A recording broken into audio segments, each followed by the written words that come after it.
여러분 만나서 반갑습니다. 우리가 읽고 묵상할 하나님의 말씀은 시편 48편입니다. 구약 성경 837면에 있습니다. 시편 48편 1절에서 14절까지의 말씀을 함께 봉독하도록 하겠습니다. 봉독하시는 가운데 성령께서 각자에게 주시는 음성을 들을 수 있기를 바랍니다. 여호와는 위대하시니 우리 하나님의 성 거룩한 산에서 극진히 찬양 받으시리로다. 터가 높고 아름다워 온 세계가 즐거워함이며 큰 왕의 성 곧 북방에 있는 시온산이 그러하도다. 하나님이 그 여러 궁중에서 자기를 요새로 알리셨도다. 왕들이 모여서 함께 지나갔으며 그들이 보고 놀라고 두려워 빨리 지나갔도다. 거기서 떨림이 그들을 사로잡으니 고통이 해산하는 여인의 고통 같도다. 주께서 동풍으로 다시스의 배를 깨트리시도다. 우리가 들은 대로 만군의 여호와의 성 우리 하나님의 성에서 보았나니 하나님이 이를 영원히 견고하게 하시리로다. 하나님이여 우리가 주의 전 가운데에서 주의 인자하심을 생각하였나이다. 하나님이여 주의 이름과 같이 찬송도 땅끝까지 미쳤으며 주의 오른손에는 정의가 충만하였나이다. 주의 심판으로 말미암아 시온산은 기뻐하고 유다의 딸들은 즐거워할지어다. 너희는 시온을 돌면서 그곳을 둘러보고 그 망대들을 세워보라. 그의 성벽을 자세히 보고 그의 궁전을 살펴서 후대에 전하라. 이 하나님은 영원히 우리 하나님이시니 그가 우리를 죽을 때까지 인도하시리로다. 마지막 말씀이 참 마음의 위로가 됩니다. 그가 우리를 죽을 때까지 인도하시리로다. 오늘 우리가 읽고 묵상하는 시편 48편은 시편 47편과 더불어 하나님의 영광과 하나님의 권능과 하나님의 아름다움과 하나님의 위대하심을 찬송하고 노래하는 시요 고백이요 간증이요 또 찬양입니다. 특별히 이 시편은 시온 성이라고 하는 수도 예루살렘의 영광을 노래하는 시온의 노래 중에 하나이기도 합니다. 오늘 시편을 보면 시편 시인 이 다윗은 왕궁과 또 왕궁 맞은편에 있는 하나님의 성전 그리고 예루살렘 전체의 성곽들을 바라보면서 그 아름다움과 하나님의 위대하심과 영광을 노래하고 있는 것을 보게 됩니다. 2절에서 시편 시인은 이렇게 고백하고 있는데 함께 2절을 읽어보도록 하겠습니다. 터가 높고 아름다워 온 세계가 즐거워하며 큰 왕의 성국 북방에 있는 시온산이 그러하도다. 자기가 지금 살고 있고 또 자기가 바라보고 있는 시온성이 세상에서 가장 귀하고 가장 아름답고 가장 축복받은 장소라고 하는 것입니다. 시온의 현실적인 가치를 말하고 있는 것은 아닙니다. 사실 세상적인 눈으로 볼 때는 예루살렘보다 훨씬 더 아름답고 훨씬 더 강하고 훨씬 더 웅장한 도시는 사실 얼마든지 있지 않겠습니까? 이것은 어디까지나 시인의 신앙 고백이라고 하는 점을 우리가 이해하면서 읽어야 하는 것입니다. 그러니까 믿음의 눈으로 볼 때, 믿음의 시선으로 볼 때 그렇다고 하는 것입니다. 세상의 안목으로 볼 때는 예루살렘은 척박한 산 위에 세워진 매우 작은 도시에 불과하지만 믿음의 안목으로 볼 때는 하나님께서 함께 하시는 성이고 하나님이 거하시는 왕궁이고 하나님이 거하시는 성전이라고 하는 것입니다. 하나님이 거하신다고 하는 여기에 남다름이 있고 비교할 수 없는 고유함이 있고 가장 탁월한 영광과 가장 위대한 아름다움이 있다고 하는 것입니다. 시편 시인은 이런 하나님의 임재와 하나님의 영광과 하나님의 보호하심을 느끼면서 지금 그 은혜에 도취되어 있는 것을 보게 됩니다. 여러분, 우리 신앙인은 무엇을 보든지 오늘 시편 시인처럼 믿음의 시선으로 바라볼 수 있어야 하는 것입니다. 내가 지금 전능하신 하나님 안에 있고 모든 것을 합력해서 선을 이루시는 하나님의 섭리 안에 있다고 하는 믿음의 시선으로 바라보면 지금 내가 어디에 있든지 그게 그렇게 큰 문제거리가 되지 않는 것입니다. 어느 찬송 작가의 고백대로 초막이든지 궁궐이든지 그 어디나 다 하나님의 나라가 되는 것입니다. 내가 지금 거하는 곳이, 내가 지금 살아가는 삶의 현장이, 아니 내 인생 전체가 하나님이 내게 허락하시고 또 함께 해주시는 최고의 가치를 가진 것이 되는 것입니다. 여러분, 교회도 그렇습니다. 한국 사회 안에 우리 활빈 교회만 있는 것이 아닙니다. 사실 무수한 교회들이 있습니다. 우리 활빈 교회보다 아름다운 교회들 얼마든지 있습니다. 활빈 교회보다 훌륭한 교회 얼마든지 있습니다. 활빈 교회 목사보다 더 나은 목사들 수없이 많이 있고 활빈 교회 성도들보다 나은 성도들 참 많이 있습니다. 제가 수술하고 아팠을 때 그래서 제가 더 이상 목회를 할 수 없을 것 같다라고 하는 그런 생각이 들 때조차도 저는 한 번도 교회 걱정을 해본 적이 없습니다. 저보다 나은 목사들이 수없이 많이 있다고 하는 것을 저는 알기 때문입니다.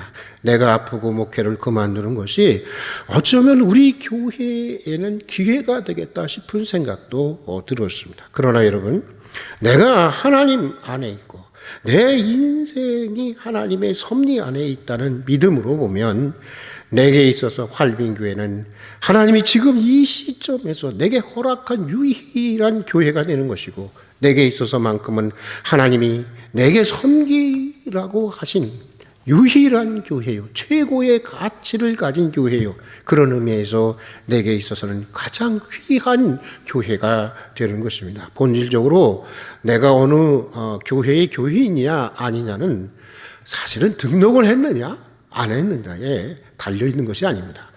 교회의 직분이 무엇이냐에 따라서 결정되는 것도 아닙니다. 교인이냐 아니냐는 사실 하나님이 내게 섬기라고 허락하신 교회라고 하는 인식이 있느냐 없느냐, 바로 여기에 있는 것입니다. 하나님이 내게 섬기라고 맡긴 유일한 교회이기에 내게 있어서만큼은 가장 높고 가장 귀한 교회가 되어야 하는 것입니다. 여기가 아니면 교회가 없어? 이런 인식을 가지는 한 아무리 등록을 하고 아무리 높은 직분을 가졌어도 그를 그 교회의 교인이라고 우리는 말할 수 없는 것입니다. 목사도 이해가 아닙니다. 여기 아니면 내가 목회할 곳이 없어? 이런 인식을 가지고 있는 한 그가 아무리 위임을 받은 목사라고 하더라도 그는 그 교회의 목사라고 말할 수 없는 것입니다. 서적이지만 여러분, 교회 와서 대접받으려고 하지 마십시오. 교회는 대접받는 곳이 아니라 섬기는 곳입니다. 이걸 자꾸만 잊어버리더라고요. 저도 그래서 자꾸만 의도적으로 기억하며 살아갑니다. 내가 먼저 대접하고 내가 먼저 섬기려 하는 공동체, 그것이 바로 교회의 공동체인 것입니다. 또 그런 사람들이 교인인 것입니다. 대접만 받으려는 사람은 교인이 아니라 사실은 영원한 손님인 것입니다. 우리는 무엇을 바라보든지 믿음으로 바라볼 수 있어야 하는 것입니다. 이 성경에 나오는 12명의 정탐꾼의 이야기가 그것을 우리에게 보여주고 있지 않습니까? 하나님께서 허락한 약속의 땅이라고 하는 믿음 없이 이 가나안 땅을 본 정탐꾼들에게 있어서는 그 땅은 그저 거민을 삼키는 그런 땅이었습니다. 죽음의 땅이었습니다. 그러나 하나님께서 허락한 약속의 땅이라고 하는 믿음으로 바라보는 정탐꾼들에게는 그 땅은 심히 아름다운 땅이었고 젖과 꿀이 흐르는 축복의 땅이었고 생명의 땅이었다고 하는 것입니다. 오늘 시편 시인도 그렇습니다. 시온성을 향한 하나님의 약속의 말씀을 믿는 믿음의 시선으로 보니까 예루살렘 성은 사람이 주인이 아니라 하나님이 주인이 되시는 성이라고 하는 것입니다.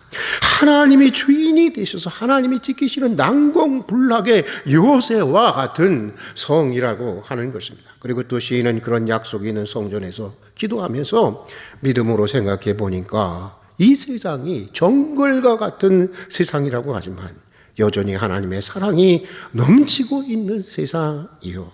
불의하다고 하지만 여전히 하나님의 공의가 시행되어 가고 있는 세상이라고 하는 것입니다. 그리고 또 그런 성 안에서 살아가는 성도의 삶이라고 하는 것은 영원히 죽을 때까지 하나님에 의해서 인도되어지는 축복의 삶이라고 하는 사실을 깨닫게 되는 것입니다.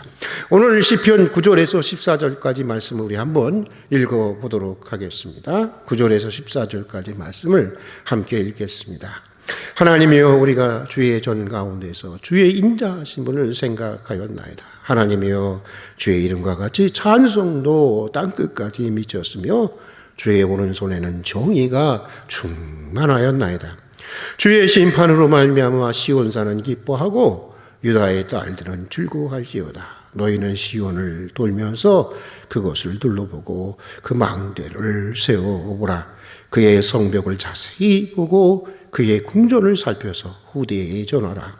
이 하나님은 영원히 우리의 하나님이시니 그가 우리를 죽을 때까지 인도하시리로다. 14절이 특별히 은혜로 다가오는데, 이 시인이 믿음으로 생각해 보니까, 믿음으로 자기 인생을, 또 성도들의 인생을 이렇게 쭉 생각해 보니까 죽을 때까지 하나님께서 인도해 주시는 그런 복된 인생이라고 하는 것입니다. 그러고 보면 믿음이라고 하는 것이 참으로 소중한 것입니다.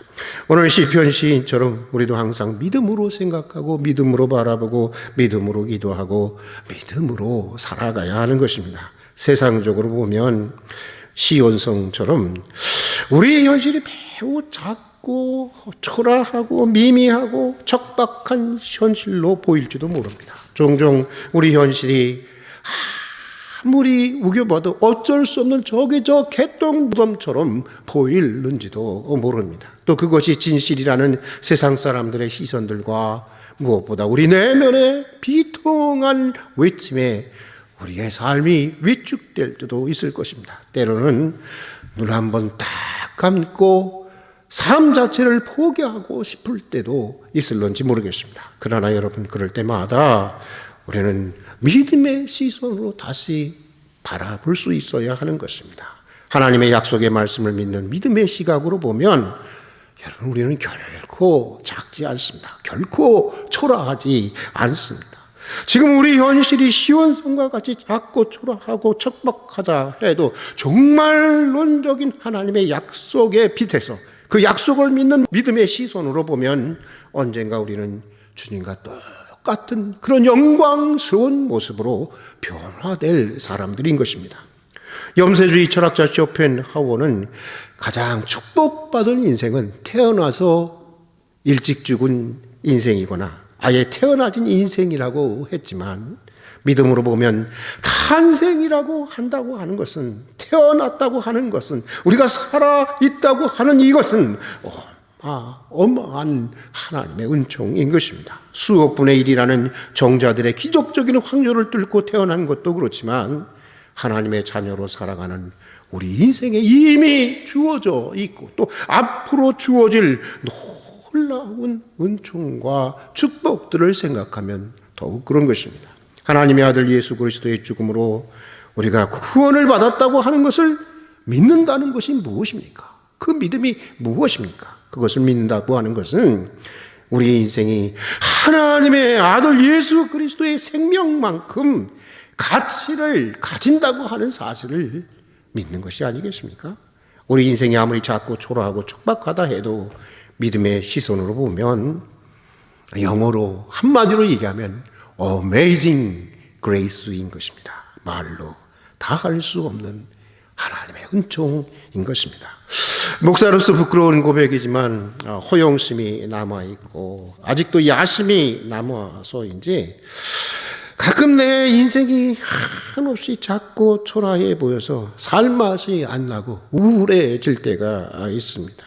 은근히 숨겨져 온 이 끈질긴 종교적인 야망의 실체가 내 안에서 괴물 같은 모습으로 자기 정체를 드러내면서 내 영혼을 한번 휘젓고 나면 왜 그렇게 내가 왜소해 보이는지, 왜 그렇게 나와 닮은 우리 교우들의 인생이 쓸쓸해 보이는지, 고작 우리가 이렇게 살려고 그토록 몸부림쳐 왔고 고작 이렇게 살려고 몸부림치고 있는가 생각하면 가슴이 무너지고 가슴이 미어지곤 합니다. 그때마다 저는 일본의 평신도 신학자였던 우찌무라 간조의 시를 암송하면서 상처난 내 자존심을 다독여 보곤 합니다. 작다고 작은 것이 아니다. 세상을 뒤엎는다고 큰 것이 아니다. 작은 것은 내 뜻을 이루는 일, 큰 것은 주님의 뜻 이룸에 있다. 세상이 보기에는 작든지 크든지 천하든지 귀하든지 무명하든지 유명하든지 하나님이 내게 원하시는 자리, 하나님이 원하시기에 반드시 하나님이 나와 함께 하시는 자리, 그 자리에서 하나님이 내게 맡기시고 하나님이 내게 원하시는 일을 충성되이 감당하는 것, 그것이 내게는 가장 큰 일이고 가장 아름답고 가장 영광스럽고 가장 위대한 일이라며 마음을 다독이고 다잡아 보게 됩니다. 그러다 보면 내 인생이 어떤 인생보다 크다고 말할 수는 없지만 결코 어떤 인생에 견주어도 작지 않은 소중한 인생이라고 하는 사실에 다시 한번 눈을 뜨게 되는 것입니다. 믿음의 시선으로 보면 우리가 누구이고 무슨 일을 하든지 베드로의 사도의 고백대로 우리는 하나님의 택하신 족속이요 왕같은 제사장이요 거룩한 나라이고 그의 소유된 백성인 것입니다. 이것을 잊지 말아야 하는 것입니다. 믿음의 시선으로 보면 만물의 찌꺼기 같은 취급을 받으면서 복음을 전파하던 사도 베드로의 고백대로 우리는 속이는 자 같으나 참되고 무명한 자 같으나 유명한 자요 죽는 자 같으나 살아있고 징계받은 자 같으나 죽임을 당하지 아니하고 근심하는 자 같으나 항상 기뻐하고 가난한 사람 같으나 많은 사람들을 부유하게 하고 아무것도 없는 자 같으나 모든 것을 가진 사람들인 것입니다. 하나님이 그렇게 여겨주시고 또 우리 안에 그 하나님이 계시기 때문인 것입니다. 터가 높고 아름다워 온 세계가 즐거워하며 큰 왕의 성 곧 북방에 있는 시온산이 그러하도다. 척박한 땅에 세워진 작고 초라한 시온성을 바라보면서 노래했던 오늘 이 시편 시인의 믿음의 고백과 찬양이 우리들의 믿음의 고백과 찬양이 되기를 바라면서 오늘 여기까지 하도록 하겠습니다. 같이 기도하겠습니다. 지난 밤에도 주의 날개 아래 품어주시고 주님 안에서 안식하다가 이런 새벽 건강하게 다시 깨워주셔서 기도의 자리로 불러주신 것을 진심으로 감사드립니다. 항상 믿음으로 생각하고 믿음으로 바라보고 믿음으로 기도하고 믿음으로 살아갈 수 있게 해주시옵소서. 냉혹한 현실이라고 하지만 여전히 하나님의 인자가 넘치는 현실이요 불의하다고 하지만 여전히 하나님의 정의가 시행되어 가고 있고 우리로 희망을 가지고 살아볼 만한 세상이라고 하는 것을 늘 깨닫게 해 주시옵소서. 터가 높고 아름다워 온 세계가 즐거워하며 큰 왕의 성 곧 북방에 있는 시온산이 그러하도다. 척박한 땅에 세워진 작고 초라한 시온성을 바라보면서 찬양했던 오늘 시편 시인의 이 믿음의 고백과 찬양이 오늘 우리들의 믿음의 고백과 찬양이 되게 해 주시옵소서. 예수님 이름으로 기도드립니다. 아멘.